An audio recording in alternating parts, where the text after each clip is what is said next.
ত্রাণ গ্রহণ করবেন মোবারক। রেজাউল করিম ভাই থেকে ত্রাণ গ্রহণ করবেন খোকন। বাকি ত্রাণ তৎপরতা আমাদের এলাকা ভিত্তিক হবে।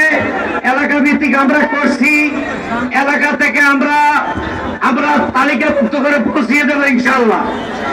একটি ঘোষণা, কয়েক সেট মোবাইল হারানো গিয়েছে। আপনারা দয়া করে যারা মোবাইলগুলো নিয়েছেন, আমরা বিনয়ের সাথে বলি স্ব জায়গায় মোবাইলটা পৌঁছে দেবেন, না হয় পুলিশ আপনাদেরকে গ্রেফতার করবে।